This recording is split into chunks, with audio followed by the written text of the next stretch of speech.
وتولوا واستغنى الله والله غني حميد.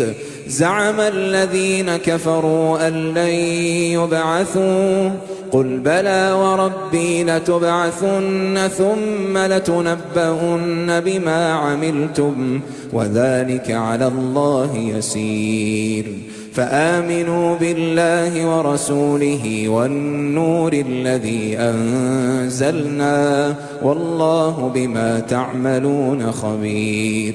يوم يجمعكم ليوم الجمع يصلح لكم أعمالكم ويغفر لكم ذنوبكم ومن يطع الله ورسوله فقد فاز فوزا عظيما. أما بعد فإن أصدق الحديث كلام الله وخير الهدي هدي محمد صلى الله عليه وسلم وشر الأمور محدثاتها فإن كل محدثة بدعة وكل بدعة ضلالة وكل ضلالة في النار. أعاذني الله وإياكم من النار.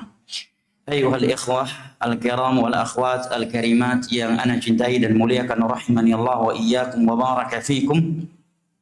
Alhamdulillah, kita bersyukur kepada Allah Jalla wa Ala yang telah mempertemu dan mengumpulkan kita kembali di rumah yang mulia ini dalam rangka at-tawasi bil haqq wa tawasi bis sabr dan at-tafaqquh fi din di antara kita dengan mengkaji hadis-hadis Nabi tercinta kita sallallahu alaihi wasallam yang disebutkan oleh Imam Al-Bukhari di dalam kitab Al-Adabul Mufrad.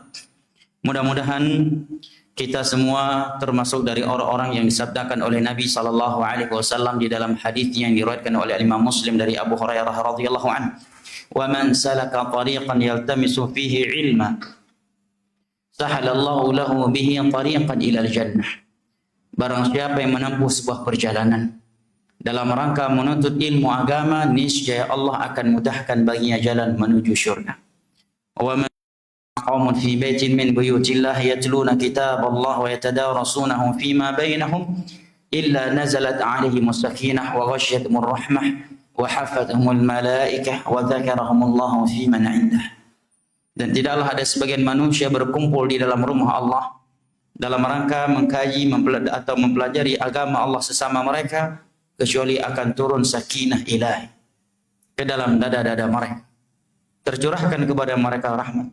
Malaikat-malaikat Allah akan meliputi mereka dan Allah Jalla wa Ala menyebut-nyebutkan mereka dengan pujian dan sanjungan di hadapan malaikat-malaikat yang ada di sisinya.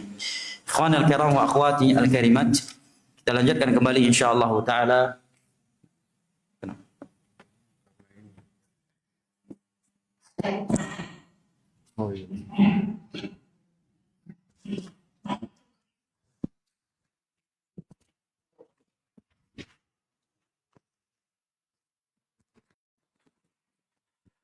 Dan kita masih di hadis-hadis Nabi sallallahu alaihi wasallam seputar adab kepada kedua orang tua kita.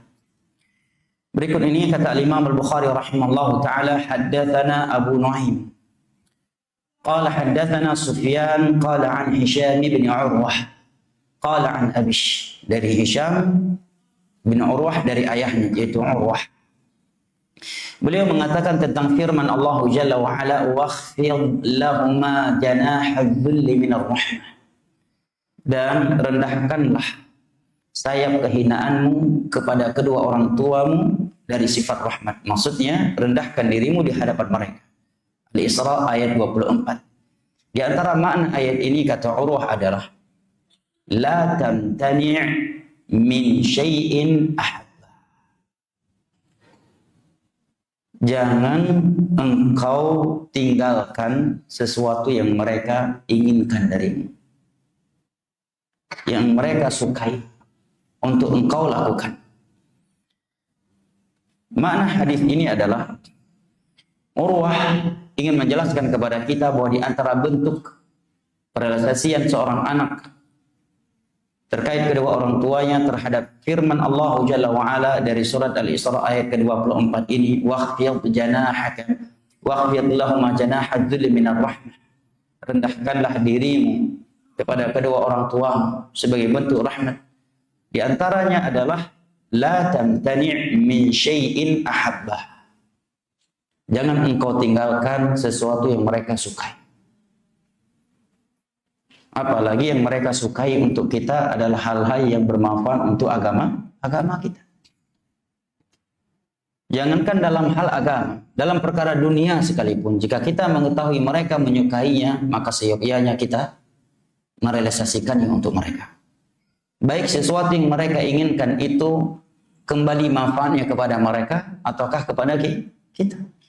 Sebagai contoh disebutkan bahwa dahulu Muhammad bin Sirin, beliau seorang ulama tabi'in, murid Anas bin Malik radhiyallahu anhu yang paling senior. Disebutkan beliau pernah membeli pohon kurma yang masih hidup hanya untuk mengeluarkan jantungnya dari batang pohon kurma untuk beliau berikan kepada ibunya yang ingin makan jantung kurma. Ma'ruf ya, jantung kurma itu adalah jantung pohon yang paling manis di dunia ini. Kita tahu pohon kelapa, bagian atas dan di dalamnya itu kan ada jantungnya. Kalau dimakan enak kan? Pohon kurma juga demikian. Maka ada yang berkata kepada beliau, wahai imam, kenapa harus membeli pohon kurma? Toh jantung kurma banyak dijual di pasar. Jantungnya udah banyak ingin menjualnya di pasar. Apa kata Ibnu Sirin? Seandainya aku harus membeli kebun kurma untuk mengeluarkan jantung dari pohon kurma untuk ibuku, maka aku akan melakukan. Tentunya dengan beliau beli batang kurma, modal yang beliau keluarkan jauh lebih besar. Toh jantung kurma itu sendiri diperjualbelikan di pasar. Cuma tentunya kan berbeda rasanya, yang ini lebih segar, yang itu ya sudah tidak sesegar yang masih berada di dalam pohon kurma. Demikian mereka para salaf memuliakan kedua orang tua mereka. Contoh lainnya, para ulama salaf dahulu menyebutkan, disebutkan oleh Imam Ibnu Jauzi dalam kitab beliau Birrul Walidain, bahwa apabila engkau mengetahui bahwasanya kedua atau salah satu dari kedua orang tuamu ketika makan bareng dengan engkau di meja makan dan engkau tahu mereka sudah melihat dan ingin mengambil salah satu dari hidangan yang ada, maka sebagai bentuk baktimu kepada mereka dan merendahkan dirimu di hadapan mereka, engkau tidak menyentuh lagi itu menu, ya, yang justru disikat dan tidak disisakan ke orang tua. Bahkan sebagian anak makanan udah disimpan sama orang tuanya, disimpan biar anaknya nggak ngambil lagi, justru diambil, dicuri oleh anaknya. Allah musta'an. Kata Urwah, di antara bentuk pelaksanaan terhadap ayat ke-24 dari surat Al-Isra ini, wahfidh lahuma janahadzulli minar rahmah, rendahkan dirimu kepada kedua orang tuamu sebagai sikap rahmat adalah la tamtani' min syai'in, jangan engkau tinggalkan sesuatu yang mereka sukai.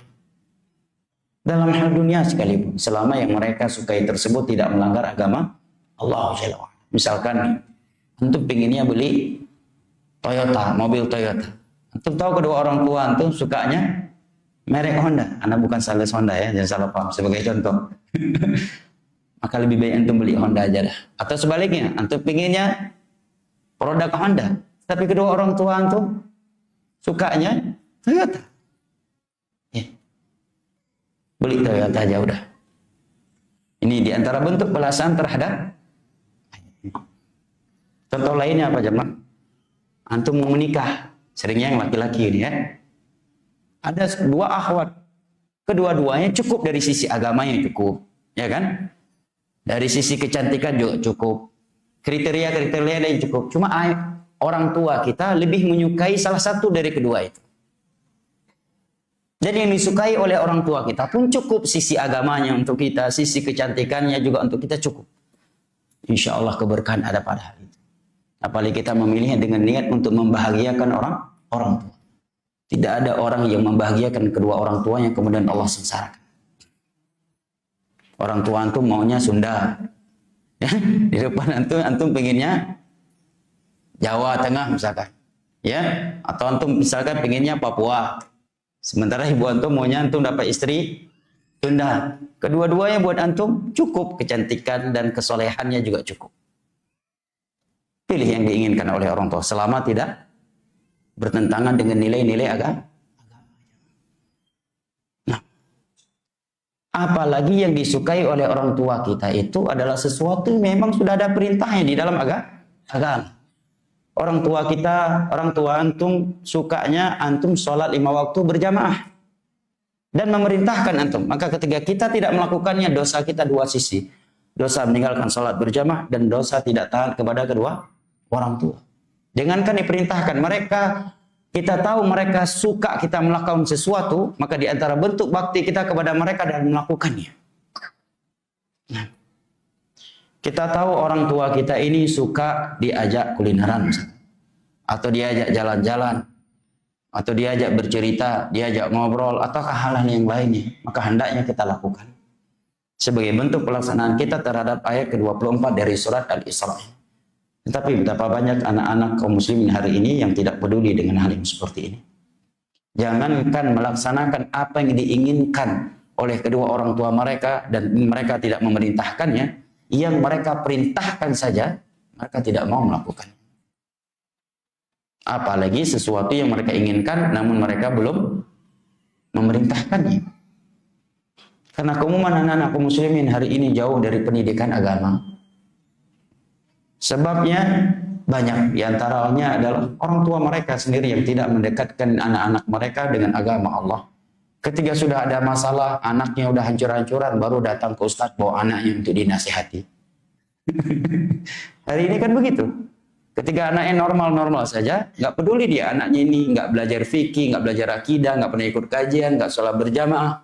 Begitu anaknya udah hancur-hancuran, rumah tangganya berantakan, ya, dia sudah nggak karu-karuan hidupnya, baru dibawa ke ustadz untuk dinasihati. Bukan sejak dini didekat dengan agama Allah Jalla wa'ala. Ikhwanul kiram wa akhwati al-karimat rahimani Allah wa iyyakum wa baraka fiikum. Di sini Syekh Ruslan mengatakan ma yu'khadhu minal hadis. Faedah yang dapat diambil dari hadis tersebut adalah al-ihtimamu bil qaulil hasan wal fi'lil hasan ma'al walidain. Pentingnya mengucapkan kalimat-kalimat yang baik dan perbuatan yang baik kepada kedua orang tua. Waqfid lahuma janahadz dzulli minar rahmah. Yang kedua kata beliau wujubu tahqiqi raghabatil walidainil masyru'ah wa anna dzalika wajibun 'alal aulad. Wajibnya menunaikan keinginan kedua orang tua yang tidak bertentangan dengan agama dan mampu untuk kita lakukan. Wa anna dzalika wajibun 'alal aulad, dan itu adalah sebuah kewajiban atas anak-anak. Jadi ini bukan perkara sepele, jamaah. Ya. Kita tahu, sebagian kita mungkin punya ibu, dia tahu ibunya seminggu sekali ikut kajian ini. Bertabrakan dengan waktu olahraganya. Jangan antum korbankan jadwalnya si ibu. Jadwal olahraga antum yang antum korbankan. Sebagian orang enggak. Walaupun udah ngaji. Dia udah tahu ini hari ini atau sore ini jadwal ngantar ibu ke kajian. Bertabrakan dengan waktu trekking, goes, futsal.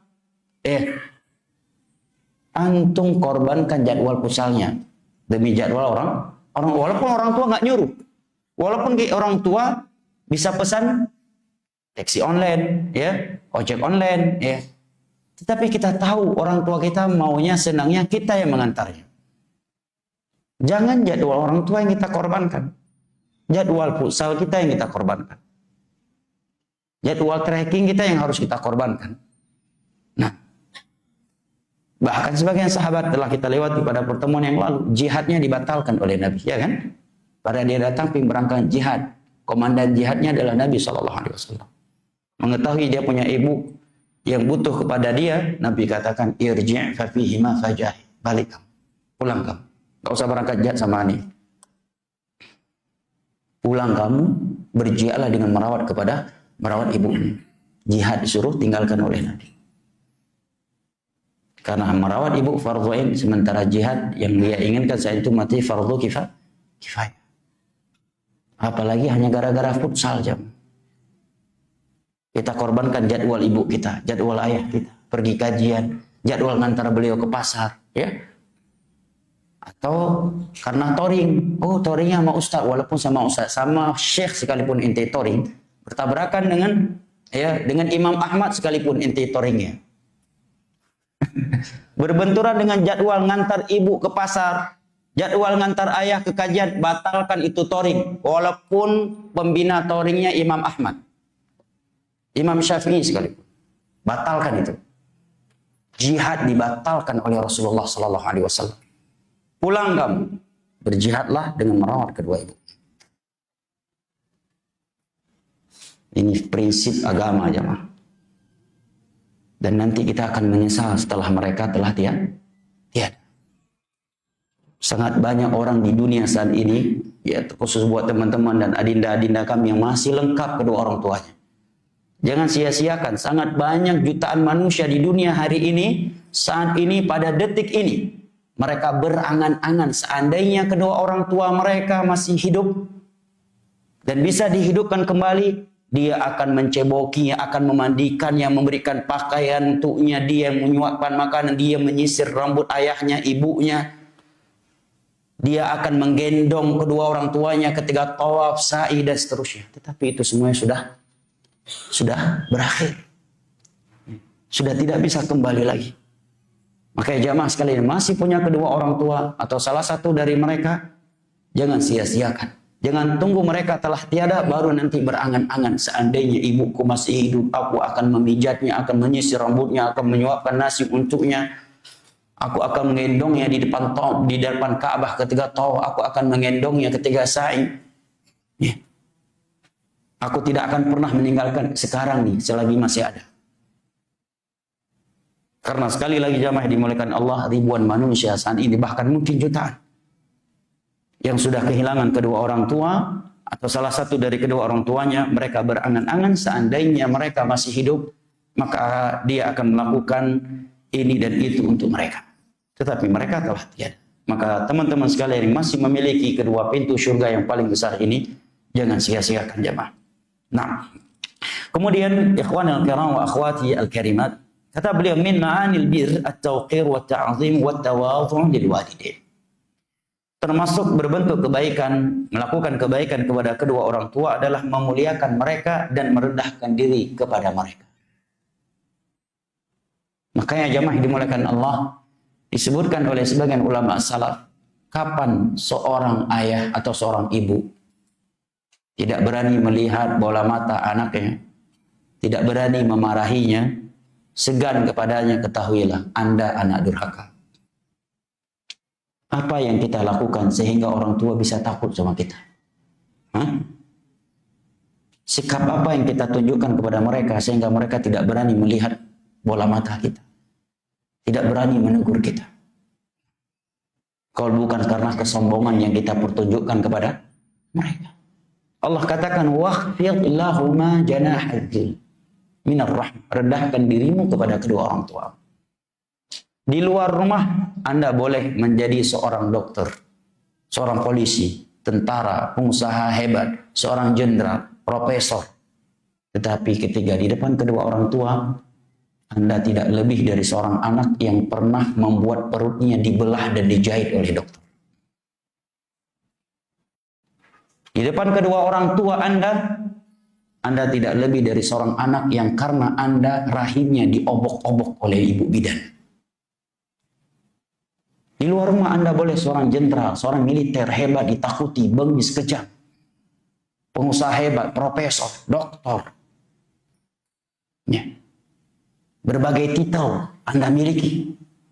Tapi ketika di depan kedua orang tua, Anda tidak lebih dari seorang anak yang pernah membuatnya 9 bulan sulit tidur, sulit bergerak. Karena Anda yang menendang-nendang perutnya di dalam perutnya. Anda tidak lebih dari seorang anak yang membuatnya berlumuran darah demi mengeluarkan Anda dari rahimnya. Anda tidak lebih dari seorang anak yang selama 2 tahun dia susui, terkadang dia harus bangun dari lelap tidurnya demi menyusui Anda. Anda tidak lebih dari seorang anak yang dulu dia pegang, dia cebokin kotoran Anda yang najis itu. Anda tidak lebih dari seorang anak yang dibelikan pampers untuk Anda bertahun-tahun lamanya. Tidak lebih dari itu. Silakan Anda di luar rumah jadi jenderal, profesor, bertitel LC, ahli hadis, ahli fikih, ustadz, khotib. seorang tentara, polisi, seorang dokter, teknisi, pengusaha hebat. Di depan kedua orang tua Anda, rendahkan diri Anda. Waqfid lahuma janahal dhulli minir rahmah. Kalau sudah berada di depan kedua orang tua, rendahkan diri. Anda bukan lagi jenderal. Anda bukan lagi tentara. Anda bukan lagi polisi. Anda bukan lagi ustaz. Anda bukan lagi khotib Jumat. Anda bukan lagi ahli hadis. Anda bukan lagi dosen UIM. Anda bukan lagi imam Masjidil Haram. Anda bukan lagi imam Masjid Nabawi. Anda adalah seorang anak yang pernah menjadi sebab perutnya digunting oleh dokter dan dijahit karena Anda. Anda di depan matanya, di depannya adalah seorang yang telah menjadi sebab rahimnya diobok-obok dan dijahit berulang kali karena Anda. Nah, selama 9 bulan lamanya Anda di dalam perutnya menyerap, menyedot semua gizi yang ada di tubuhnya. Beberapa bulan sebelum Anda dilahirkan, Anda menendang-nendang perutnya sehingga dia susah tidur, susah duduk, susah bergerak.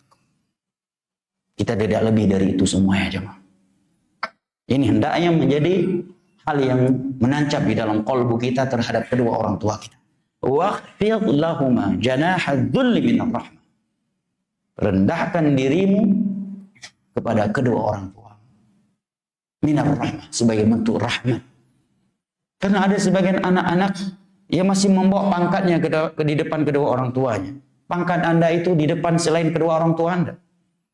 Masih membawa titelnya, masih membawa gelarnya. Tidak, nggak berlaku itu semuanya di depan kedua orang tua kita. Lihat Ibnu Sirin tadi.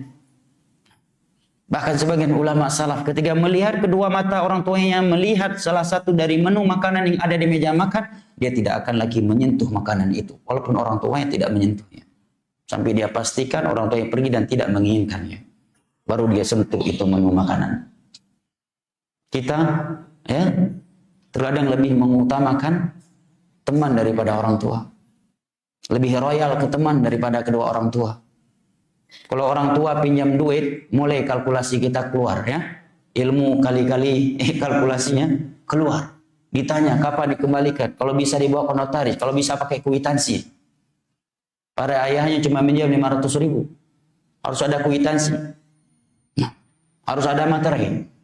Tapi dengan kawannya, ya, berjuta-juta dipinjam oleh kawannya, nggak peduli dia. Ini keadaan sebagian orang hari ini fakta di lapangan. Realita yang kita lihat di tengah-tengah kaum muslimin. Ikhwan al-kiram wa akhwati al-karimat. Bab yang berikutnya kata Imam Al-Bukhari adalah bab yang ke-6. Babu jazail walidain. Bab cara membalas jasa kedua orang tua. Hadis yang ke-10. Kata Imam Al-Bukhari rahimahullah ta'ala haddatsana Qabisah. قال حدثنا سفيان قال عن سهيل بن أبي صالح عن أبيه عن أبي هريرة رضي الله عنه عن النبي صلى الله عليه وسلم لا يجزي ولد والده إلا أن يجده مملوكا فيشتريه فيعتقه. Hadis ini disahihkan oleh Syekh Al-Albani rahimahullah ta'ala. Baik ikhwan al-kiram wa akhwati al-kariman, Nabi sallallahu alaihi wasallam bersabda, seorang anak itu tidak akan pernah mampu membalas kebaikan ayahnya, apalagi seorang ibu ya, kecuali dia mendapati ayahnya sebagai budak, kemudian dia membelinya dan langsung memerdekakan. Barulah dia telah membalas jasa sang ayah. Namun, kapan kita bisa mengalami kondisi yang seperti ini? Ya kan? Kapan ayah kita bisa menjadi budak? Bukan berarti suruh dulu ayah kita jadikan budak kemudian kita merdekakan. Ini apabila hukum perbudakan masih terjadi. Walaupun saat ini mungkin sedang tidak terjadi. Namun ini hukum pasti tetap akan ada sampai hari kiamat. Tatkala ada jihad-jihad syar'i tentunya. Misal, contohnya di masa dahulu. Di masa dahulu perang antara muslim dengan kafir. Maka tawanan-tawanan orang kafir menjadi budaknya kaum muslimin. Mungkin salah satu dari anaknya ada yang udah masuk Islam. Dia dapatkan ayahnya menjadi budak seorang muslim ini. Dia pun membelinya kemudian memerdekakan. itu baru dia telah membalas jasa sang ayah. Tapi kalau kita sekarang, alias nggak mungkin, mustahil kita bisa membalas jasa sang ayah. Memang sang ayah tidak mengandung kita selama 9 bulan. Dia juga tidak merobek perutnya untuk mengeluarkan kita dari perutnya. Dia tidak menyusui kita.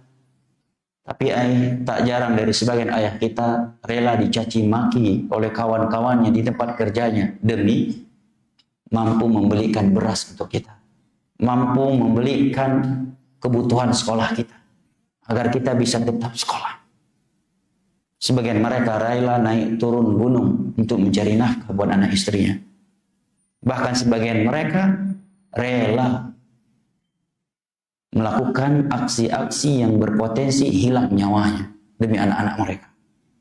Nah, ikhwan al-kiram wa akhwati al-karimat, hadis ini menerangkan kepada kita bahwasanya seorang anak apabila mendapati ayahnya sebagai budak, dia wajib membelinya dan langsung memerdekakannya. Hadis ini juga menerangkan kepada kita anizum haqqil walidaini fil Islam. Besarnya hak kedua orang tua di dalam Islam. Nabi SAW membahasakan sang ayah di sini dan tidak menyebutkan kalimat ibu. Bahasa Nabi, seorang anak tidak bisa membalas jasa ayahnya kecuali dia mendapatinya sebagai budak kemudian memerdekakannya. Nah, mungkin ibu di sini masuk mimbabi aula. Tentu sang ibu lebih utama, karena apabila sang ayah saja seperti ini haknya, apalagi seorang ibu yang hak kebaikan yang harus dia terima dari kita 3 kali lipat daripada kebaikan yang kita berikan kepada sang ayah. Artinya mustahil kita bisa membalas jasa seorang ibu.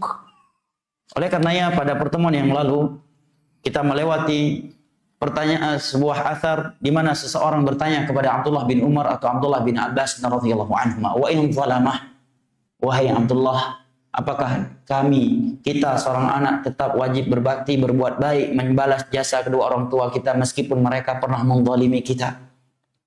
Kalimat menzalimi kita di sini mencakup berbagai bentuk kezaliman. Mungkin ada di antara kita semenjak umur 1 hari dibuang oleh orang tuanya. Sekarang ketika dia udah nikah, udah punya anak, udah punya usaha, punya rumah, udah kaya, baru tahu siapa ibunya. Nah, di umur 1 hari dia diserahkan oleh ibunya ke panti asuhan. Atau mungkin dibuang ke tong sampah. Setelah Anda sukses, kaya, datang ibu Anda. Ingat, dia tetap sebagai ibuku. Hanya dengan kata Anda keluarkan kepadanya, Anda sudah menjadi anak durhaka. Fala taqul lahum ma'uf. Wajib dibantu. Wajib berbakti kepada mereka.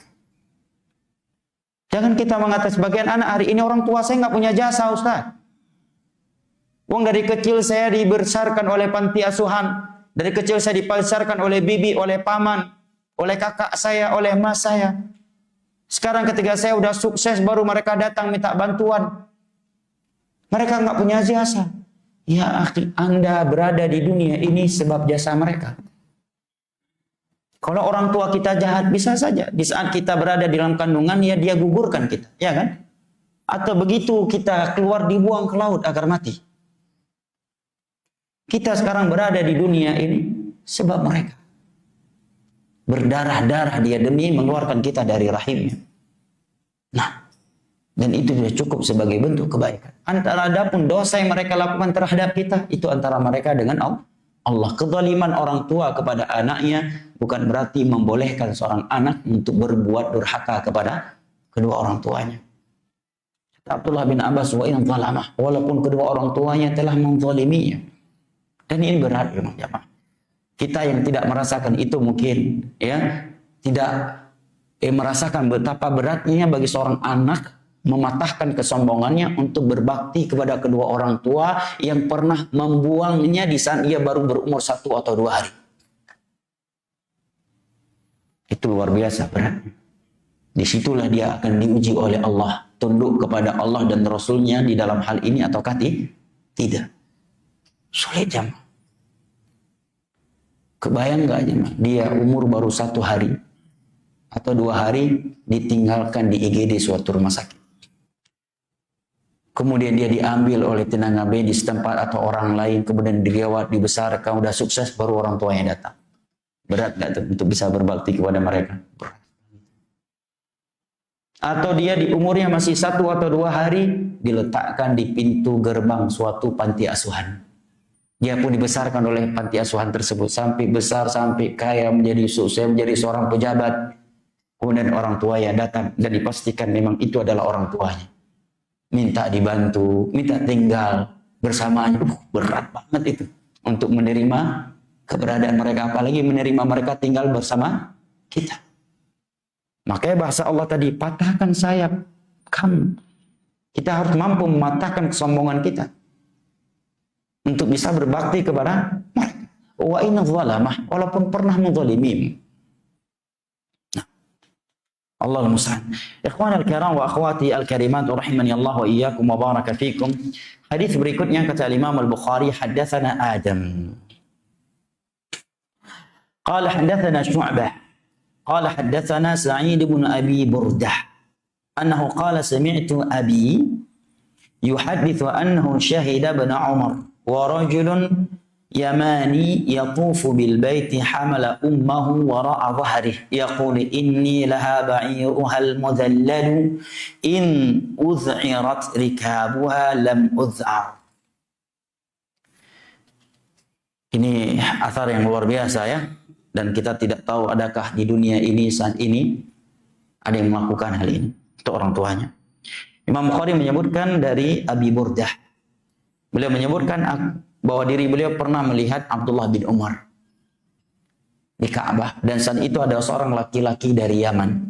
Dia tawaf mengelilingi Ka'bah sambil menggendong ibunya di atas pundaknya. Ya, wara'a dhahri, dari belakang punggungnya. Ya. Apakah ditakkan di pundak ataukah dari belakang begini? Ya. Di belakang punggungnya. Bayangkan tawaf 7 kali jemaah. Sambil menggendong ibunya dari belakang punggungnya. Kemudian juga sa'i. Di saat dia sedang menggendong ibunya sembari bertawaf, dia melantunkan syair.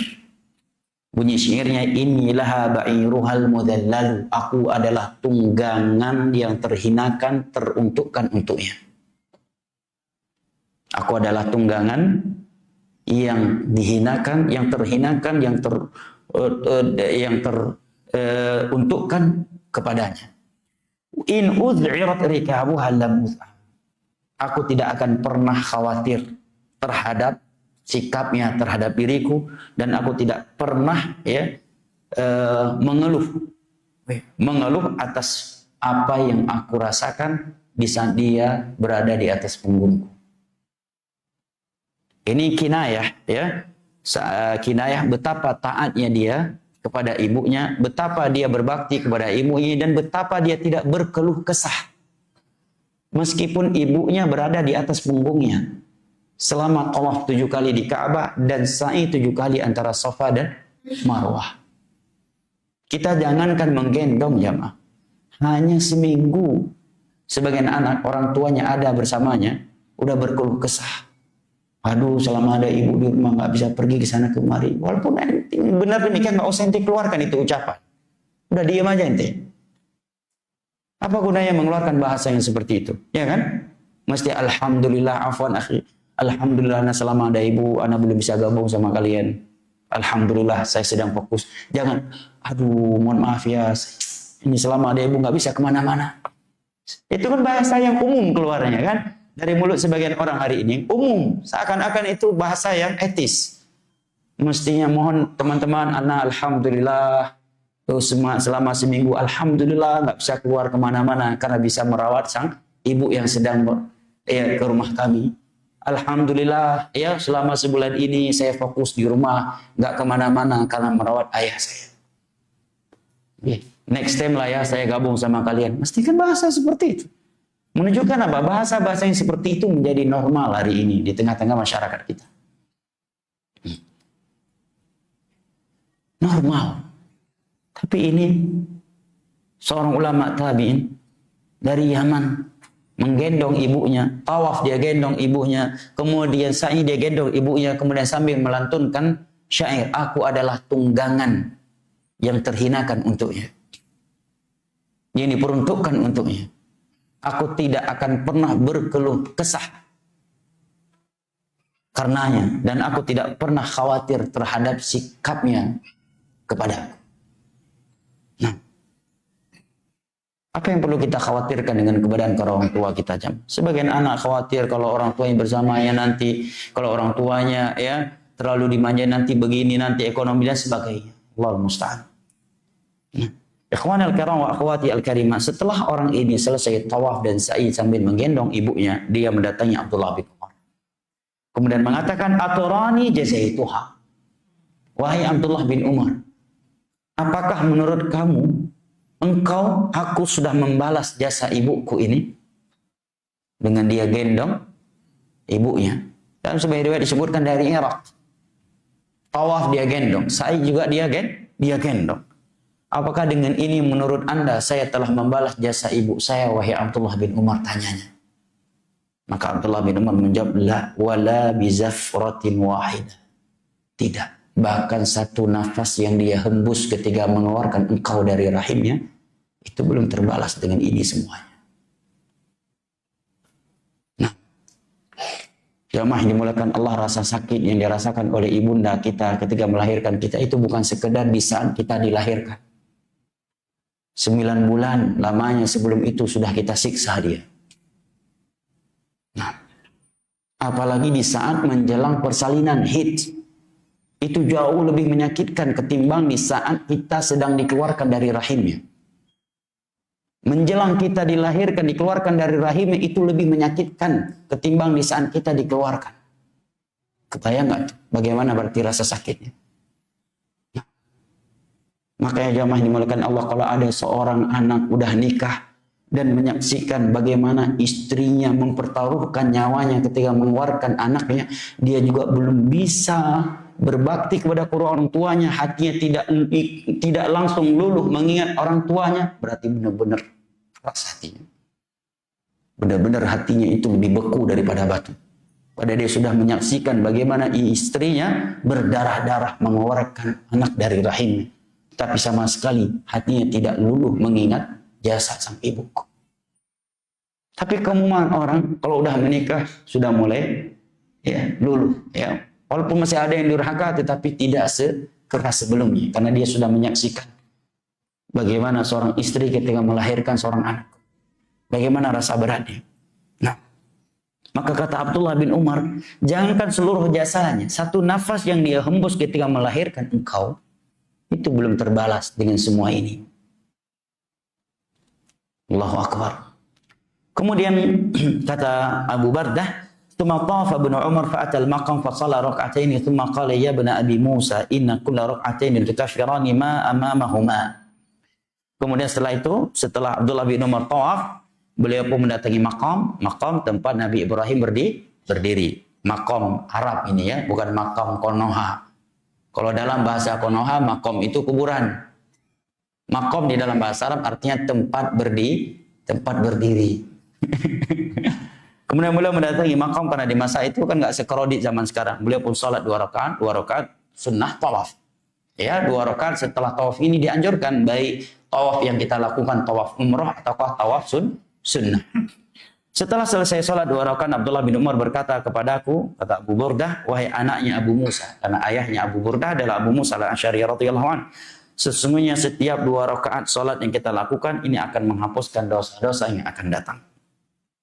Hadis ini adalah hadis yang sahih. Hadis ini memberikan kepada kita beberapa faedah. Yang pertama, al-hathu ala khidmatil mahma balagatil masyaqqah. Anjuran membantu merawat sang ibunda bagaimanapun rasa berat yang kita rasakan. Kayak seperti di dalam riwayat ini jamaah. Berat enggak jamaah? Dia gendong ibunya dari belakang punggungnya. Tawaf sambil menggendong ibunya. Sa'i juga sambil menggendong. Perjalanan dari Yaman dia gendong. Pasti berat jamaah. Nah, belum lagi dalam perjalanan terkadang dia pengen jalan lebih cepat. Nggak bisa karena ibunya yang sudah lansia, harus banyak berhenti. Belum lagi kalau orang tuanya buang kotoran sembarangan dan sebagainya, berat. Ya, Bayangkan jemaah, orang tua udah lansia tinggal bareng kita, terkadang mungkin buang kotoran sembarangan, ya, ngomong sembarangan ketika kita sedang ada tamu, justru terkadang tingkah lakunya ya membuat kita jadi nggak enak dengan tamu, ya. Sikapnya sudah seperti anak bayi yang belum punya akal, tetapi Allah ingatkan, fala taqul lahum uff. Apabila kedua orang tuamu sudah lansia, sudah tua renta dan tinggal bersama engkau, kita yang menyediakan tempat untuk, kita yang menyediakan pakaian, kita yang menyediakan makan dan minum, kita yang memandikannya, kita yang membersihkan kotorannya. Allah katakan, jangan sekali-kali engkau berkata kepada mereka. Apalagi jika kedua orang tua kita masih muda, justru mereka yang memberikan tempat tinggal, pakaian, makan dan minum untuk kita. Fala taqul lahum uff. Jangan sekali-kali engkau berkata kepada mereka. Makanya sebagian ulama mendefinisikan kedurhakaan seorang anak kepada orang tuanya adalah tatkala dia berani mengeluarkan kata kepada kedua orang tuanya. Dia sudah cukup menjadi seorang anak yang durhaka di dalam Islam. Apalagi jika yang dia lakukan itu lebih dari itu. Nah, hati-hati ini. Banyak yang masih melanggarnya, walaupun udah ngaji, walaupun dia anak tahfidz terkadang. Ya, dia udah mondok, pulang liburan, orang tua yang minta tolong dan dia sedang main HP. Memang dia laksanakan perintah ayah dan ibunya, tetapi ngomel dulu. Abi ini sih udah tahu juga kita lagi main HP, nyuruh melulu si Abi ini. Memang setelah itu dia pergi. Dalam Islam dia udah jadi anak durhaka. Harus segera bertobat dan minta maaf kepada orang tuanya. Maka bayangkan jemaah dengan anak-anak yang rela dan tega melakukan sesuatu yang lebih keji dan lebih kejam dari itu. Allah musta'an. Sebagian anak-anak nggak ada lagi kemanusiaan di dalam hatinya. Orang tua yang sudah tua renta dijadikan sumber uang masuk untuknya, dipaksa menjadi pengemis.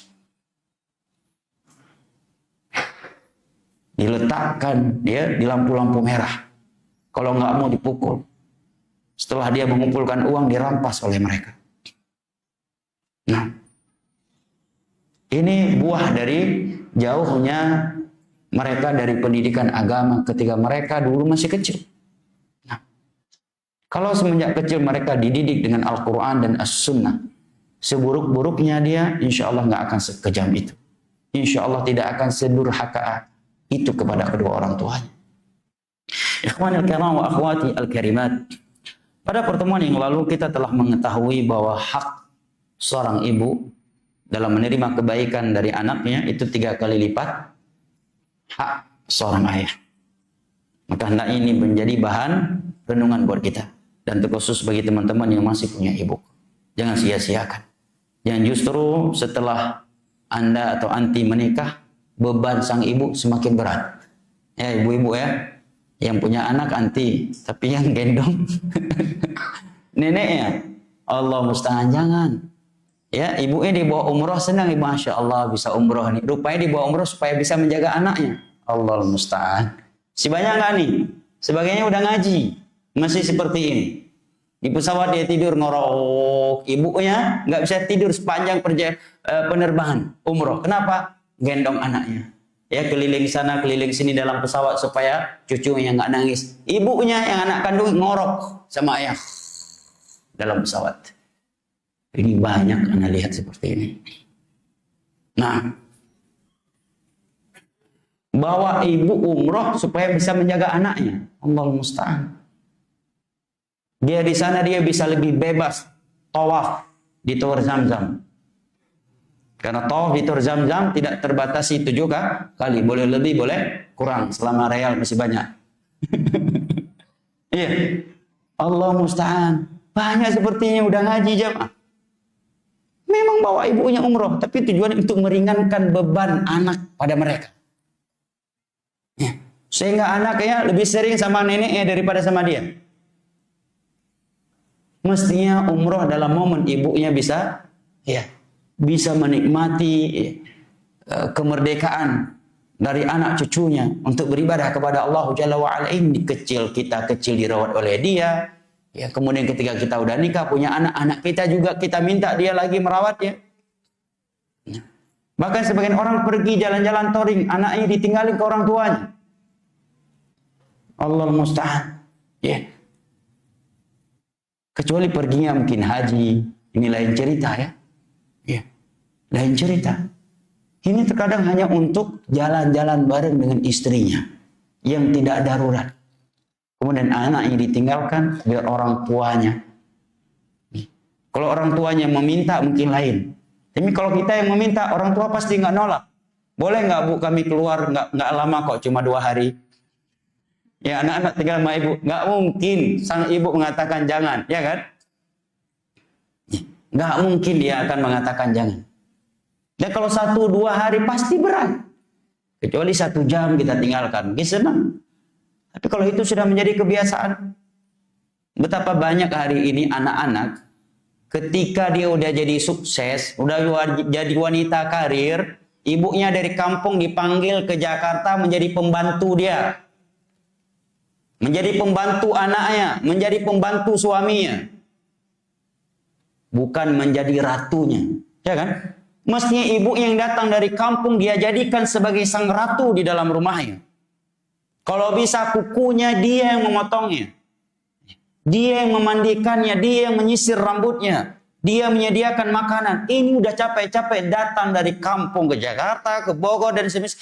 Sampai ke rumah dia jadi pembantu dia lagi. Suruh masak, suruh nyuci, suruh ngepel, cobokin anaknya. La haula wa la quwwata illa billah. Lihat para salaf. Ini laki-laki yang melakukannya. Dia gendong dari Yaman. Ibu ya. Tawaf dia gendong. Sa'i dia gendong. Apakah dengan ini aku telah membalas jasanya, wahai Abdullah bin Umar? Apa kata beliau? 1 nafas yang dia hembus ketika mengeluarkan engkau dari rahimnya belum terbayar dengan ini semuanya. Nah, ikhwan al-kiram wa akhwati al-karimat rahimani Allah wa iyyakum wa baraka fikum. Hadis berikutnya kata Imam Al-Bukhari rahimahullah taala, hadis yang ke-12.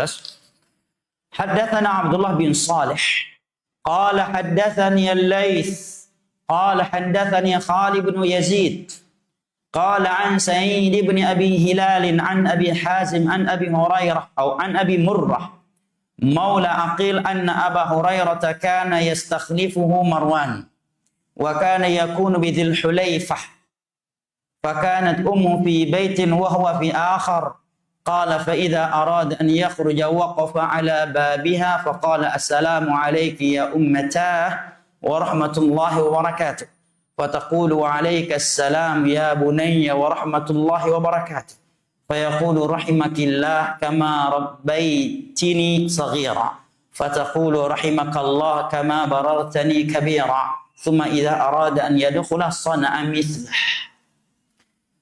Dari Aqil, Abi Murrah budaknya Aqil. Dia menyebutkan bahwa Abu Hurairah radhiyallahu anhu di masa khilafahnya Marwan, beliau diberi tugas sebagai pemimpin di Dzul Hulaifah. Ya, sebagai bupati atau gubernur bahasa sekarang ya. Fakanat ummu fi baitin wa huwa fi akhar. Dan di masa itu ibunda beliau Abu Hurairah berada di sebuah rumah dan beliau di rumah yang lainnya. Ini menunjukkan bolehnya seorang ibu tidak serumah dengan kita, ya, kita buatkan rumah yang dekat dengan kita, ada akses, bisa masuk. Terkadang memang mudaratnya bisa lebih besar nanti. Kalau satu rumah, satu dapur dan 1 dapur dengan istri dan anak-anak kita. Apalagi kalau kita melihat ada karakter yang berbeda antara istri kita dan ibu kita, justru menciptakan mudarat. Sementara kalau kita tidak satukan dapur dengan kita, keharmonisan kita masih tetap terjaga, kita tetap bisa berbakti kepadanya, maka ini tentunya lebih baik. Dan Abu Hurairah seorang yang sangat berbakti ya. Bisa jadi karena suatu pertimbangan beliau tidak serumah dengan ibunya saat ini. Karena sebelumnya dimaklumi Abu Hurairah ini bahkan tidak ikut berangkat haji bareng Nabi karena fokus merawat ibunya. Padahal beliau sudah masuk Islam saat itu, karena beliau masuk Islam di perang Khaybar 3 tahun sebelum Nabi SAW wafat. Ketika haji wada beliau tidak ikut berangkat karena fokus merawat ibunya. Dan di dalam biografi beliau disebutkan beliau tidak berangkat haji kecuali setelah ibunya meninggal dunia. Itu Abu Hurairah. Haji loh jemaah. Karena memang kondisi ibu beliau membutuhkan beliau haji nggak berangkat demi fokus merawat ibu. Hari ini ya sebagian anak-anak ya demi camping, ya acara ya sekolah, ya acara-acara dengan kawan reunian, dia tinggalkan orang tua yang membutuhkannya. Maka Abu Hurairah disebutkan setiap kali beliau ingin keluar, beliau berdiri di depan pintu rumah ibunya. Nah, jika rumah ibu beliau berarti berdekatan dengan rumah beliau. Beliau berdiri di depan pintu ibunya dan mengatakan, Assalamualaikum ya ummatah wa rahmatullahi wa barakatuh. Keselamatan untukmu wahai ibundaku, rahmat dan keberkahannya. Kemudian ibunya menjawab, Waalaikumsalam ya bunai wa rahmatullahi wa barakatuh. Kemudian Abu Hurairah mengatakan, Rahmatillah kama rabbaitini saghira. Semoga Allah merahmatimu wahai ibuku sebagaimana engkau telah merawatku ketika kecil. Maka ibunya pun membalas, semoga Allah merahmatimu wahai anakku karena engkau telah berbakti kepada aku di saat engkau telah tua, telah besar. Kemudian kata beliau, kalau beliau pulang juga demikian. Beliau tidak langsung masuk ke rumahnya kecuali beliau telah mengetok pintu rumah ibunya, memberikan salam kepada ibunya. Ibunya membalasnya kemudian mengatakan, rahmatillah ya ummah ya ummatah kama rabbaitini saghiran. Kemudian ibunya pun menjawab, rahmatallah ya kama barartani kabir. Setelah itu barulah beliau masuk dalam. Lihat betapa mereka memperhatikan seorang ibu. Tapi hari ini banyak anak yang ingin lari dari kewajibannya terhadap seorang ibu. Mereka menganggap keberadaan seorang ibu itu mengekang mereka, membuat mereka jadi nggak merdeka, nggak bisa bebas ke sana dan kemari. La haula wala quwata illa billah. Padahal kita pernah 9 bulan lamanya membuat ibu kita susah. Ya jangankan untuk pergi jauh. Bahkan sebab kita berada di dalam perutnya, dia susah duduk, susah berdiri, susah bergerak, susah tidur, susah makan, nggak boleh makan ini, nggak boleh makan itu. 9 bulan lamanya kita buat dia seperti itu. Setelah 9 bulan lamanya kita meminta atau menjadi sebab dia merobek mahkotanya dan bercucuran darah demi mengeluarkan kita. Setelah itu mahkotanya dijahit berulang kali oleh pihak medis. Nah, sebagian mereka harus merasakan pedihnya pasca sesar, pedihnya operasi pasca sesar. Setelah itu 2 tahun lamanya kita menyerap seluruh gizi yang ada di dalam tubuhnya dengan mengambil ASI yang ada padanya. Terkadang dia sedang nyenyak tidur harus bangun menyusui kita. Di malam hari harus bangun pergi ke toilet menggantikan pampers kita dan sebagainya. Kemudian setelah mereka tua renta, ya, kita ambil mereka kemudian kita masukkan ke panti asuhan atau panti jompo. Luar biasa. Ini yang disebut dengan air susu dibalas dengan air tuba. Atau sebagian mereka memang nggak meletakkan anak ibunya di panti jompo. Dia bawa ke rumahnya. Tetapi keberadaan orang tuanya seakan-akan telah menghalangi kemerdekaannya. Membuatnya nggak bebas. Jamaah yang dimuliakan Allah, kita harus punya prinsip sebagai seorang anak mau dibuat terikat oleh orang tua. Karena kita telah membuatnya dahulu terikat sebab kita. Ketika berada di dalam perutnya dan ketika kita sudah keluar dari perutnya. Lihat Abu Hurairah radhiyallahu anhu, Nabi berangkat haji nggak berangkat beliau.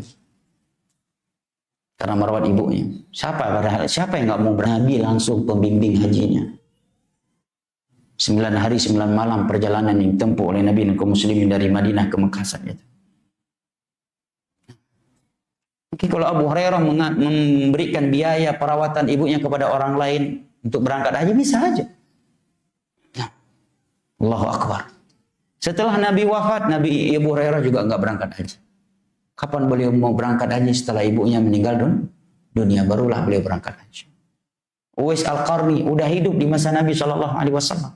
Beliau ingin berangkat dari Yaman ke Madinah untuk melihat wajah seorang Nabi, seorang Rasul, bertemu dengannya. Tapi beliau punya seorang ibu yang harus dirawat oleh beliau. Maka Nabi wafat, beliau tidak sempat berjumpa dengan Nabi SAW sehingga beliau gagal menjadi sahabat Nabi. Beliau hanya menjadi seorang tabi'in yang mukhadram. Tetapi lihat balasan Allah untuk beliau. doanya menjadi doa mustajab, sehingga Umar bin Khattab sekalipun diperintahkan oleh Nabi kalau bertemu dengan beliau agar meminta kepada beliau, memohonkan ampunan kepada Allah untuk Umar bin Khattab. Nah, ikhwan al-kiram wa akhwati al-karimat rahimani Allah wa iyyakum wa baraka fikum. Hadis berikutnya atau sebelumnya di sini Syekh menyebutkan ma yu'khadhu minal hadis. Beberapa faedah indah yang dapat kita ambil dari hadis Abu Hurairah radhiyallahu anhu tadi. Yang pertama, ihtimamus sahabat radhiyallahu anhu bi ta'zimi ummahatin wa du'a ilah. Perhatiannya para sahabat Nabi sallallahu alaihi wasallam dalam memuliakan ibunda mereka dan mendoakan mereka. Dan berbakti kepada mereka dengan doa ini bisa kita lakukan walaupun mereka telah tiada. Makanya jamaah yang dimuliakan Allah, tolong setiap kali kita berdoa jangan sampai terluput oleh kita doa Rabbi firli wali walidayya warhamhuma kama rabbayani shaghira, dan terkhusus ketika kita sedang di dalam sujud. Dan kita bisa memanjangkan sujud kita. Mungkin saat itu kita sebagai imam atau sholat sendirian atau makmum dan imam masih panjang sujudnya. Setelah mengucapkan subhana rabbiyal a'la wa bihamdi, perbanyakkan rabbi firli wa liwalidayya warhamhuma kama rabbayani shaghira. Nah. Yang kedua kata beliau al-hirsu ala tarbiyatil auladi fi as-sighar. Wa anna dhalika ya'udu bin naf'i wal birri wal khairi 'ala al-walidaini fil kibar. Pentingnya mendidik anak-anak sejak dini. Karena mendidik mereka sejak dini ini akan menjadikan mereka anak-anak yang bermanfaat, yang berbuat baik dan penuh kebaikan untuk kedua orang tuanya ketika orang tuanya sudah tua renta. Sekarang coba kita lihat jamaah, hampir semua kasus yang kita lihat sebagian anak durhaka kepada orang tuanya dan mereka sudah dewasa, rata-rata dikarenakan ketika kecil dahulu orang tua mereka tersebut tidak mendidik mereka dengan ilmu agama. Coba antum boleh survei. Hampir tidak kita dapatkan ada anak yang sudah dewasa, nah sudah dewasa, udah punya istri, punya anak, atau sudah dewasa, durhaka kepada kedua orang tuanya dan ketika kecil mereka dididik dengan ilmu agama. Hampir tidak kita dapat. Rata-rata yang durhaka sama orang tuanya hari ini karena ketika kecil mereka dahulunya tidak didekatkan dengan ilmu agama. Karena ilmu agama ini, kajian-kajian seperti ini bagi sebagian kaum muslimin jamaah itu seperti bangkai. Kapan dibutuhkan? Kalau udah darurat. Kan begitu hari ini. Ya, kalau anaknya masih normal nggak perlu dibawa kajian. Kapan anaknya disuruh bawa kajian? Kalau anaknya udah kena narkoba, ya, udah bandel, udah nakal, baru pusing. Ya, baru nyari ustadz panggil ke rumah buat kajian keluarga. Kan begitu hari ini. Kalau anaknya normal-normal aja, bahkan kalau ada anak yang cerdas, IQ-nya tinggi, pasti diprioritaskan kepada ilmu dunia. Anak-anak yang cerdas, IQ-nya tinggi-tinggi, targetnya jadi dokter, ya, jadi dokter, jadi insinyur, ya, jadi polisi, jadi tentara. Yang nakal baru dimasukin ke pesantren. Yang kabelnya udah banyak putus, ya, yang udah error pak kabelnya. Itu pun pesan lagi ke Ustaz, mudah-mudahan anak saya jadi ulama ya. Anaknya udah error, yang dimasukkan ke pondok. 2-3 tahun mondok, belum ada perkembangan, Ustaz yang dia salahkan. Coba anak ente yang ente masukkan ke fakultas kedokteran, yang ente masukkan ya ke akabri dan yang lainnya, masukkan ke pondok. Coba lihat setahun apa nggak hafid Al-Quran ya? 2 tahun udah menguasai bahasa Arab. Ini yang cerdas-cerdasnya ke ilmu dunia semuanya. Yang udah error, yang kabarnya udah banyak ya trouble, yang udah kena trouble, itu dimasukkan ke pondok. Yang cerdas-cerdas jadi dokter, ya, fakultas teknik, Allah musta'an. Yang paling nakalnya, yang paling bodohnya, EQ yang paling rendah, masukin pesantren. Sehingga pesantren itu kesannya seperti bengkel. Mobil-mobil rusak, kumpul semua di sana. Mestinya yang paling cerdasnya dia berikan untuk agama. Lihat ibunda Maryam, istri Imran, ketika sedang hamil, apa dia bernadar kepada Allah nadarnya? Setelah sekian lama nggak punya anak, kalau ini lahir anak laki-laki, ya Allah, aku akan peruntukkan dia untuk merawat Baitul Maqdis. Padahal itu anak satu-satunya. Qaddarallah, Allah berkehendak yang lahir wanita. Walaysa dzakaru kal untha. Dan tentunya anak laki-laki tidak sama dengan wanita dari sisi kekuatannya. Tapi tetap Maryam dijadikan sebagai yang merawat Baitul Maqdis. Hari ini enggak. Kalau ada anak 5, dilihat mana yang paling bodohnya, mana yang paling errornya. Itu dimasukkan ke tahfidz Al-Quran. Ya, udah setahun nagih ke Ustaz, anak saya kok belum hafid, anak orang lain kok pada hafid Ustaz. Ya anak ente kabelnya udah banyak putus. Syukur Ustaz ya nggak jawab gitu. Coba ente masukkan anak ente yang paling cerdas. Anak antum yang paling tinggi IQ itu. Masukkan ke tahfidz. Apa nggak setahun udah hafiz Al-Quran? Nah, iya aja Pak. Sebagian anak-anak di pesantren, ya Allah Ustaznya setiap mendidik dia, aduh cuma ngeluh-ngeluh dada doang. Ini anak dikeluarin semakin nakal. Kita keluarin kasihan orang tuanya, nggak dikeluarin ya, nular penyakitnya, jadi ketua geng di pondok. Anak-anak lain yang nggak pernah lompat pagar pondok, jadi lompat pagar, pergi ke bioskop dan sebagainya sebab dia. Itu fakta aja mah. Rata-rata orang yang punya anak banyak dan cerdas-cerdas, yang cerdas-cerdas nggak dimasukin ke pesantren. Yang paling errornya itu yang dimasukkan ke pesantren. Kecuali mereka yang dirahmati oleh Allah. Dan mereka segelintir kecil. Bahkan yang udah ngaji sunnah sekalipun. Yang udah ngaji sunnah. Ya. Mengaku ahlus sunnati wal jamaah. Mengaku tahu ilmu agama itu sangat mulia. Pesantren itu, mondok itu pilihan terakhir. Nggak lulus fakultas bergengsi yang umum baru masuk pesantren. Jadi itu solusi terakhir. Padahal jamaah dimulakan Allah, anak yang paling berbakti kepada kita bukan yang paling tinggi karir dunia, yang paling dekat dengan Allah dan yang paling terdidik dengan ilmu agama. Bahkan anak-anak yang seperti itu terkadang rela dia berpisah dengan istrinya demi merawat kita. Lihat Ismail. Ketika Nabi Ibrahim ngasih isyarat agar beliau menggantikan istrinya, sami'na wa ata'na dari beliau. Beliau gantikan istri. Demi merawat, demi menjalankan perintah sang ayah. Nah, walaupun tentunya menceraikan istri bukanlah sebagai bentuk bakti kepada kedua orang tua kita, kecuali ya kata Imam Ahmad ketika ditanya, karena ketika ditanya athar Abdullah bin Umar, beliau diminta oleh Umar untuk menceraikan istrinya, kemudian beliau enggan menceraikannya sehingga bertemu dengan Nabi dan Nabi menegur beliau agar menceraikannya. Kata Imam Ahmad tentang athar ini, kalau ayah antum seperti Umar bin Khattab, boleh ente ceraikan istri ente. Karena kalau Umar pasti menyuruh anaknya menceraikan istrinya, pasti bukan karena unsur pribadi, pasti karena melihat yang terbaik buat agama anaknya, bukan karena masalah pribadi dengan menantunya. Kayak jawaban Imam Ahmad, kalau ayah antum seperti Umar bin Khattab, boleh ente ceraikan kalau dia meminta antum menceraikan istri antum. Baik jamaah dimulakan Allah, ini sangat penting ya. Anak-anak itu harus dididik dari sekarang.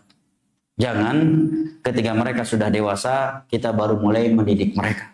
Betapa banyak hari ini jamaah ya, orang-orang setelah dibesarkan oleh orang tuanya, pada dia punya karir seperti itu sebab orang tuanya, tetapi setelah punya karir yang dia prioritaskan adalah mertuanya.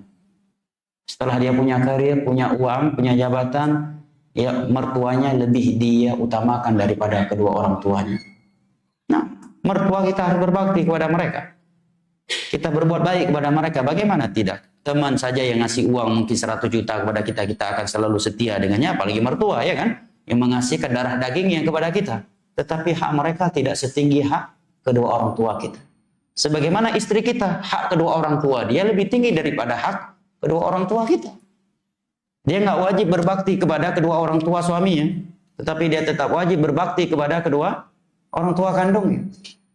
Nah, ini hendaknya menjadi bahan renungan buat kita. Lihat Abu Hurairah radhiyallahu anhu, ya, dan juga Uwais Al-Qarni sampai-sampai gagal jadi sahabat Nabi, nggak sempat bertemu dengan Nabi SAW. Kalau saat itu udah hidup di masa udah beriman kepada Nabi.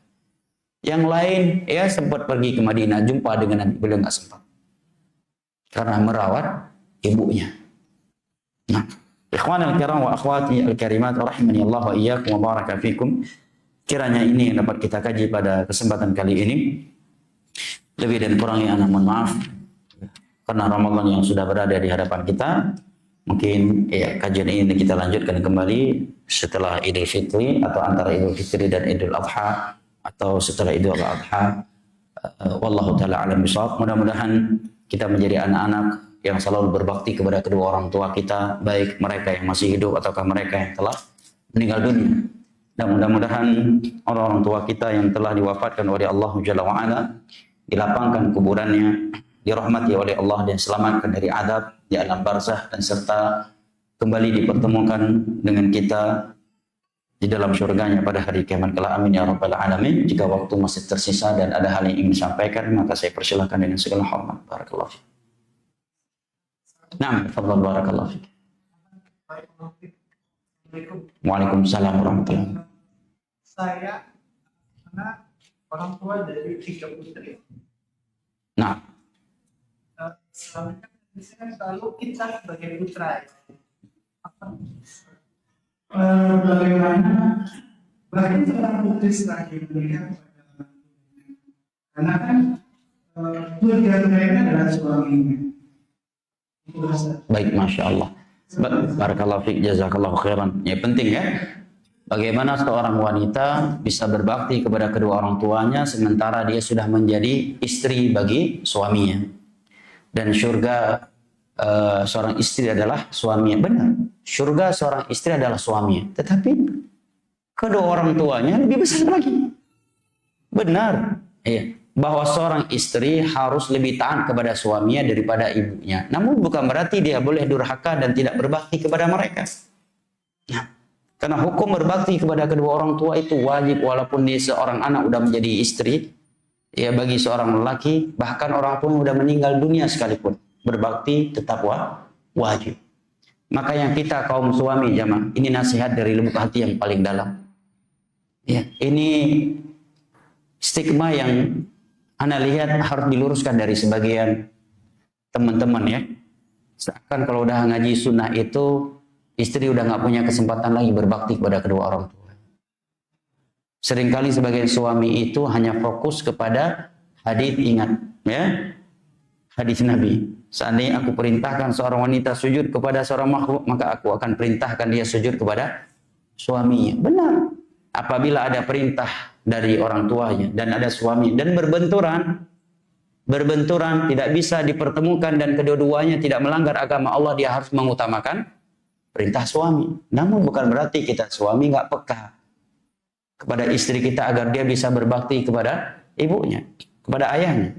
Antum pernah mendengar semuanya, saya kira antum semua pernah mendengar riwayat jazakallahu khair, bahwa di antara keluhuran akhlak Nabi kita sallallahu alaihi wasallam di dalam memuliakan ibunda kita Khadijah radhiyallahu anha adalah beliau apa jemaah? Sering sekali memberikan hadiah kepada teman-temannya Khadijah, jazakallahu khair. Kata para ulama, apabila ke teman-teman istrinya demikian pemuliaan Nabi sallallahu alaihi wasallam, maka bayangkan bagaimana pemuliaan beliau terhadap mertuanya. Antum semua juga pernah mendengar kejadian al-ifk. Apa itu ifk?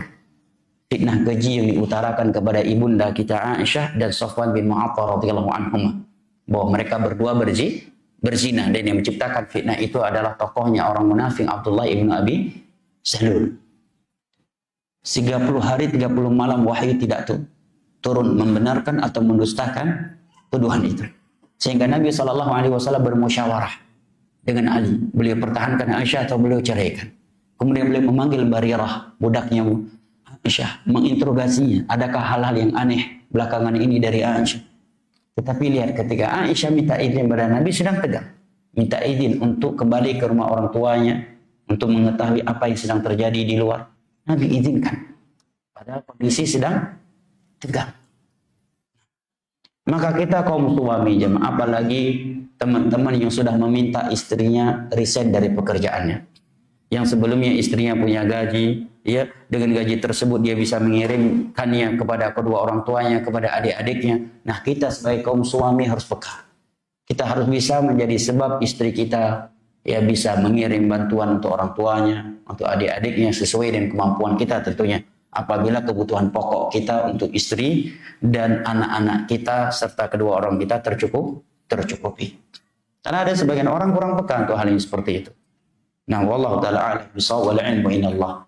Maka jawabannya, bagaimana seorang wanita berbakti kepada kedua orang tuanya sementara dia sebagai istri bagi suaminya? Jawabannya adalah fattaqullaha mastata'tum. Dia berusaha semaksimal mungkin selama tidak menggugurkan kewajiban yang lebih wajib yaitu kepada suami, maka dia melakukannya. Nah, wallahu a'lam bishawab wal ilmu inallah. Di sini ada pertanyaan tapi panjang banget nih, Masya Allah. Ustaz, mohon nasihatnya. Beberapa bulan kemarin kami baru kehilangan ayah rahimahullah rahmatan wasi'ah. Alhamdulillah saat ini ibu saya berada di rumah kami sehingga saya bisa merawatnya. Alhamdulillah, ini bahasa yang indah ya. Alhamdulillah saat ini ibu saya berada di rumah kami.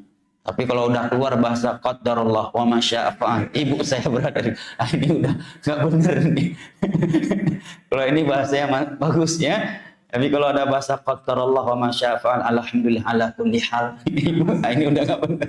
Kalau ini Masya Allah, alhamdulillah saat ini ibu saya berada di rumah kami sehingga saya bisa merawatnya. Namun seperti ibu saya belum bisa sepenuhnya menerima kehilangan ayah ya. Dan ditambah lagi beberapa anaknya yang mengalami kesulitan hidup sehingga menambah pikiran ibu saya. Mohon nasihatnya agar ibu saya bisa lebih sabar, ikhlas dan menerima takdir Allah Jalla wa'ala, dan mohon nasihatnya untuk kami sebagai anak. Jazakallah khair. Ibunya hadir nggak nih? Ibunya hadir ya? Berarti ya? Mungkin ya? Baik. Karena kalau nggak hadir, kepada siapa diutarakan kan? Seandainya orang tuanya hadir, maka kami ingin menyampaikan bahwa yang pertama, hendaknya kita yakin, seyakin-yakinnya akan kalimat atau akan kandungan sebuah kalimat yang dianjurkan oleh Islam untuk kita ucapkan setiap kali kita tertimpa musibah. Inna lillah wa inna ilaihi raji'un. Semua kita adalah milik Allah dan semua kita akan kembali kepada Allah Jalla wa'ala. Suami ibu adalah miliknya Allah, maka Allah berhak kapanpun ia mengambilnya.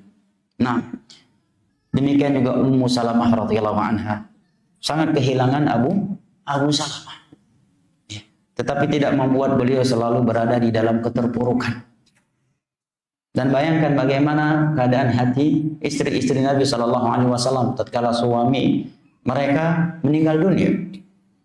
Tentunya itu jauh lebih berat. Seorang Nabi, seorang Rasul yang sangat penyayang, yang sangat mencintai istri-istrinya. Nah, demikian juga sebagian wanita sahabiah lainnya seperti Ummu Darda yang kehilangan Abu Darda. Makanya Allah mengatakan wabasyiris sabirin, berikanlah berita gembira untuk mereka yang bersabar. Alladzina idza asabatuhum musibatun qalu inna lillahi wa inna ilaihi raji'un. Yaitu mereka yang tatkala tertimpa musibah, mereka langsung mengatakan inna lillahi wa inna ilaihi raji'un. Apa janji Allah untuk mereka? Ulaika alaihim salawatu min rabbihim wa rahmah wa ulaika humul muhtadun. Allah berikan untuk mereka pujian dan sanjungan, rahmat dan hidayah. Dan mengucapkan la inna lillahi wa inna ilaihi raji'un, ini enggak mudah ya. Tatkala musibah terjadi. Adapun setelah berlalunya musibah, semua orang mampu mengucapkannya. Dan yang diminta oleh Allah dan Rasulnya adalah di awal musibah terjadi. Maka di dalam Sahih Muslim ada sebuah hadis disebutkan bahwasanya suatu ketika Nabi Shallallahu Alaihi Wasallam melewati seorang wanita yang sedang mentangisi bayi yang baru meninggal di sisi kuburan bayi. Melihat wanita tersebut menangis di kuburan bayi yang baru meninggal dunia, maka Nabi Shallallahu Alaihi Wasallam bersabda, "Ittaqillaha wasbiri." Bertakwalah engkau kepada Allah dan bersabarlah kamu. Karena dia nggak tahu ini Nabi sedang menasihatinya dan dia sedang sedih. Ilaika ani fa innaka lam tusab bi musibati. Pergi kamu. Kamu belum merasakan musibah yang aku rasakan saat ini.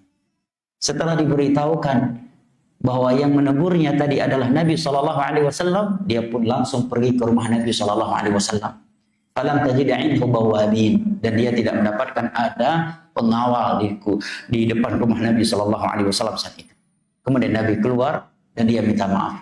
Wahai Rasulullah, lam akun arif, mohon maaf aku tidak tahu bahwa tadi yang memberikan nasihat kepada aku adalah engkau. Maka Nabi sallallahu alaihi wasallam bersabda, innamas sabru 'inda sadmatil ula. Sesungguhnya sabar yang diminta oleh Allah kepada kita yang bernilai ibadah, berbuah pahala itu di awal musibah terjadi. Kalau setelah berlalunya musibah semua orang bisa sabar. Di saat musibah terjadi atau baru-baru terjadi, maka tidak ada yang mampu bersabar kecuali orang-orang yang dipilih oleh Allah Jalla wa Ala dan yang dicintainya. Maka ini nasihat kami kepada ibunda kita ini yang kehilangan suaminya agar bersabar, ikhlas, dan ketahuilah bahwasanya perpisahan yang sesungguhnya bukanlah dengan kematian. Karena semua kita akan mati. Tidak ada satupun di dunia ini kecuali pasti mati. Tidak ada satupun yang bernyawa di dunia ini kecuali pasti mati. Tetapi perpisahan yang sesungguhnya adalah tatkala sebagian yang kita cintai berada di surga dan sebagian yang lain berada di dalam neraka. Kita tidak sama-sama di dalam surga. Inilah yang disebut dengan perpisahan yang sesungguhnya. Wallahu musta'an. Adapun nasihat kepada anak-anaknya yang masih memiliki seorang ibu, hendaknya bersyukur kepada Allah Jalla wa Ala atas nikmat pintu surga yang paling besar ini. Masih memiliki seorang ibu, sumber pahala. Pernah kita lewati hadis-hadis sebelumnya ketika ada seorang yang telah membunuh seorang wanita dan dia ingin bertobat, ya kan?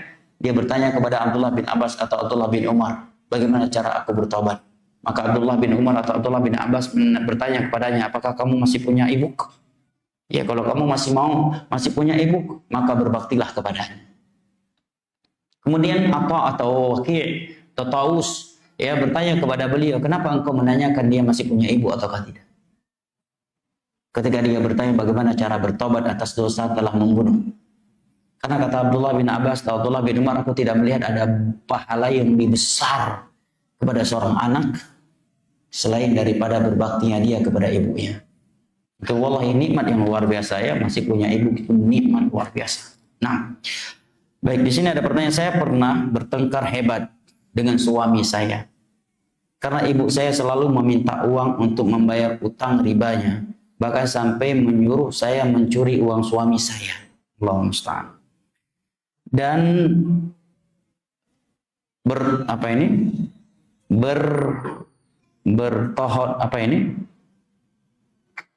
dan berbohong ya selama waktu yang kurang lebih 7 tahun. Sampai saat ini sudah 1 tahun lebih suami saya tidak mau menemui ibu saya dengan alasan ibu saya belum bertaubat atas hutang ribanya dan masih terlibat di dalam hutang riba tersebut. Tetapi suami saya masih memperbolehkan saya menemui ibu saya walau hanya waktu-waktu tertentu. Bagaimana hukum dan solusinya, Ustaz? Yang pertama, barakallahu fik, tidak ada kewajiban bagi seorang suami, seorang lelaki melunasi hutang mertuanya. Tidak ada kewajiban. Nah, kalau mertua ya, karena berbakti kepada mertua itu tidak sama dengan berbakti kepada kedua orang tua kan. Jangan yang menjadi mertua hari ini jangan baper. Karena anak Anda juga demikian nanti ya. Sebagian orang ketika dia sebagai mertua, jadi baper ya. Anak, misalkan kita jadi mertua nih. Ya, nanti anak kita juga akan demikian. Mengutamakan kita di atas mertuanya. Nah, jadi nggak ada yang perlu, nggak ada yang boleh baper. Ini yang pertama, dia tidak wajib melunasi hutang orang tua anti. Yang kedua, barakallahu fiik, apabila hutang ribanya tersebut dengan diberikan bantuan bisa melepaskannya, ya maka anti boleh meminta tolong kepadanya. Tetapi apabila dia hendak melakukan peminjaman riba, kemudian anti minta tolong kepada suami anti biar dia punya modal untuk meminjam uang riba, ini nggak boleh. Nggak boleh. Suami bahkan anti sendiri nggak boleh memberinya. Karena tidak boleh tolong menolong di atas perbuatan dosa dan permusuhan. Wa ta'awanu 'alal birri wat taqwa wa la ta'awanu 'alal ismi wal udwan. Kita tahu nih, kalau kita berikan dia ingin ngasih DP, ngambil mobil kredit riba, sepeda motor kredit riba. Jangankan suami anti sendiri nggak boleh memberikan. Dan itu bentuknya bentuk berbaktinya kita kepada kedua orang tua kita dengan tidak menjerumuskannya ke dalam dosa riba. Solusinya apa? Solusinya anti berikan nasihat kepada ibu ke anti, dan jangan sampai sikapnya yang melanggar agama ini membuat anti bermasalah dalam rumah tangga. Karena anti punya kewajiban sebagai seorang istri untuk suami anti, dan punya kewajiban sebagai seorang ibu untuk anak-anak anti. Dan anti harus pandai membagikan diri anti terhadap suami, antara suami, anak, dan ibu, dan jangan dibenturkan. Dan seorang ibu, kalau dia masih sehat, ya, dan anti sebagai seorang istri, maka anti tidak wajib membantunya kecuali sesuai dengan kemampuan anti. Ya, sesuai dengan kemampuan. Apalagi untuk kebutuhan sekunder, ya, apalagi untuk peminjaman riba. Ini nggak boleh ta'awun 'alal birri alal itsmi wal 'udwan, wallahu a'lam. Yang terakhir, ibu saya sering mengabaikan kebutuhannya karena segan untuk minta tambahan uang ke saya. Tapi ketika ada saudara saya yang butuh uang, ibu saya tidak segan untuk meminta ke saya. Bagaimana menyikapi sikap ibu saya seperti itu, Ustaz? Apakah saya harus selalu menuruti untuk memberikan uang ke saudara saya? Saudara saya sering bergantung kepada ibu saya. Bagaimana menyikapi pandangan ibu saya yang sering berbeda pandangan dengan saya? Sedangkan anak harus merendahkan diri di depan orang tua. Apakah cukup diam saja? Perlu menjelaskan. Merendahkan diri di depan kedua orang tua bukan berarti tidak menasihati mereka. Bukan berarti tidak menuntun mereka kepada sesuatu yang lebih baik untuk dunia dan akhirat mereka. Nah, ini yang pertama. Yang kedua, kita wajib berbakti kepada kedua orang tua dan memberikan apa yang mereka inginkan, selama itu tidak melanggar agama dan kita mampu melakukannya. Seandainya bantuan yang kita berikan kepada ibu kita, kita tahu itu akan diberikan ke adik kita, ke kakak kita yang bergantungan sama dia, dan kita mampu melakukannya, tidak mendolimi kita, tidak merugikan kita, dan kita tahu dengan melakukannya ibu kita terbahagiakan, maka kita berikan dengan niat apa? Ibu kita terbahagiakan dengan perbuatan kita, terserah dia setelah itu membawa kemana. Nah, paling nanti sesekali kita beri, ya, kasih break, ya. Kita tahu kalau dia minta untuk kebutuhannya, kita nggak ada rem-remnya, ya kan? Berapapun dia minta, kita berikan. Tapi kalau kita tahu ini uang dia minta untuk adik kita, dan kita tahu adik kita ngambil uang ini bukan untuk sesuatu yang bermanfaat, ya, hanya untuk motor-motoran dan sebagainya, nah, kita berikan dengan nominal yang membuat ibu kita tidak sedih karena kita tidak memberi, dan tidak membuat adik kita semakin, ya, jauh dari jalan yang benar. Wallahu taala alam bisawab, wal ilmu indallah. Nah, kiranya ini yang dapat kita kaji pada kesempatan kali ini, lebih dikurangnya mohon maaf. Mudah-mudahan Allah Jalla wa ala mempertemukan kita kembali di majelis-majelis berikutnya dengan kondisi iman dan amal yang lebih sempurna. Amin ya rabbal alamin. Wa sallallahu ala nabiyyina Muhammad wa ala alihi wa sahbihi wasallam, wa akhiru da'wana alhamdulillahi rabbil alamin. Wassalamualaikum warahmatullahi wabarakatuh.